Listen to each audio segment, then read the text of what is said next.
ನಾನು ಭೈರತಿ ಸುರೇಶ್ ಎಂಬ ಹೆಸರಿನ ನಾನು ಕಾನೂನಿನ ಮೂಲಕ ಸ್ಥಾಪಿತವಾದ ಭಾರತದ ಸಂವಿಧಾನದ ವಿಷಯದಲ್ಲಿ ನಿಜವಾದ ಶ್ರದ್ಧೆ ಮತ್ತು ನಿಷ್ಠೆಯನ್ನು ಹೊಂದಿರುತ್ತೇನೆ ಎಂದು ನಾನು ಭಾರತದ ಸಾರ್ವಭೌಮತ್ವವನ್ನು ಮತ್ತು ಅಖಂಡತೆಯನ್ನು ಎತ್ತಿ ಹಿಡಿಯುತ್ತೇನೆ ಎಂದು ಕರ್ನಾಟಕ ರಾಜ್ಯದ ಮಂತ್ರಿಯಾಗಿ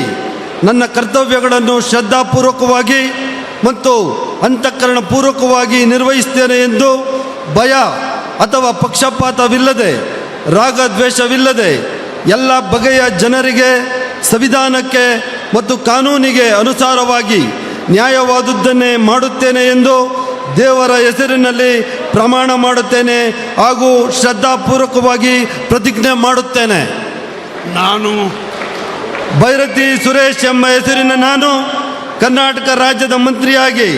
ನನ್ನ ಪರ್ಯಾಲೋಚನೆಗೆ ತರಲಾಗುವ ಅಥವಾ ನನಗೆ ತಿಳಿದು ಬರುವ ಯಾವುದೇ ವಿಷಯವನ್ನು ರಾಜ್ಯದ ಮಂತ್ರಿಯಾಗಿ ನನ್ನ ಕರ್ತವ್ಯಗಳ ಯುಕ್ತ ನಿರ್ವಹಣೆಗೆ ಅಗತ್ಯವಾಗಬಹುದಾದ ಸಂದರ್ಭ ಅಲ್ಲದೆ ಅನ್ಯಥಾ ಯಾವುದೇ ವ್ಯಕ್ತಿಗೆ ಅಥವಾ ವ್ಯಕ್ತಿಗಳಿಗೆ ಪ್ರತ್ಯಕ್ಷವಾಗಿ ಅಥವಾ ಪರೋಕ್ಷವಾಗಿ ತಿಳಿಸುವುದಿಲ್ಲ ಎಂದು ಬಹಿರಂಗಪಡಿಸುವುದಿಲ್ಲ ಎಂದು ದೇವರ ಹೆಸರಿನಲ್ಲಿ ಪ್ರಮಾಣ ಮಾಡುತ್ತೇನೆ ಹಾಗೂ ಶ್ರದ್ಧಾಪೂರ್ವಕವಾಗಿ ಪ್ರತಿಜ್ಞೆ ಮಾಡುತ್ತೇನೆ.